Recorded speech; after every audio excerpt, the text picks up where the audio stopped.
আসসালামু আলাইকুম। আজ চলে গেলাম নারায়ণগঞ্জ আমবাগান এলাকায়। এখান থেকে আমাদের আজকের যাত্রা শুরু হবে ঢাকার উদ্দেশ্যে। আমি এখন রওনা দিচ্ছি ঢাকার সদরঘাটের দিকে। অনেকদিন পর এই রাস্তায়, তাই বেশ ভালোই লাগছে।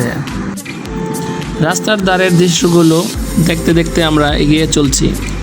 বুড়িগঙ্গার তীরে এই পথটা সব সময় ব্যস্ত থাকে। আমরা এখন ধীরে ধীরে ঢাকার ব্যস্ততম এলাকার দিকে প্রবেশ করছি। রাস্তার দুই পাশে দেখুন কত রকমের বড় আর ছোট দালানকোঠা।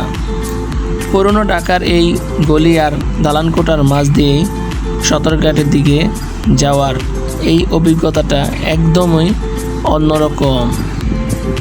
আমার মনে হয় কেউ যদি এই রাস্তা দিয়ে যান, আসলে সবারই ভালো লাগবে। এবার দেখুন নদীর পাড়ের এই রাস্তাগুলো আরও অনেক সুন্দর এবং বৈচিত্র্যময়। এই রাস্তা দেখতে দেখতে আমরা সামনে এগিয়ে যাচ্ছি। একদম কাছাকাছি চলে এসেছি।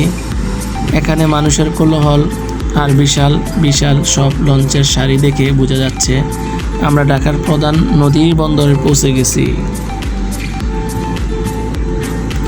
নদীর ধারের এই অপরূপ দৃশ্য আর ছোট বড় নৌকাগুলো চলাচল সত্যি দেখার মতো।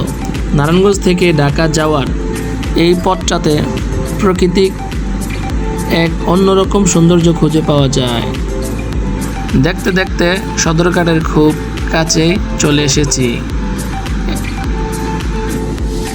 লঞ্চঘাটের সামনের যে দৃশ্যগুলো দেখলে আপনাদের সবারই ভালো লাগবে।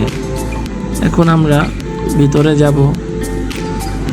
ঘাটের ঠিক সামনেই কিছুক্ষণ আমরা ফলের দোকানের, তারপরে ঘাটের সামনে ভিডিও করলাম। সদরঘাটে ঢুকতেই চোখ পড়ল একের পর এক বিশাল লঞ্চ। এক একটা লঞ্চ যেন পানির উপর ভাসমান বিশাল কোনো অট্টালিকা।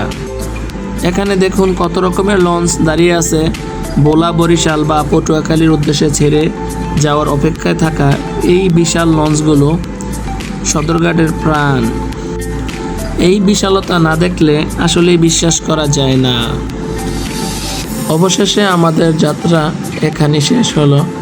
নারায়ণগঞ্জ থেকে সদরঘাট পর্যন্ত এই ছোট্ট সফরটি আপনাদের কেমন লাগলো কমেন্টে জানাবেন। দেখা হবে পরের ব্লগে।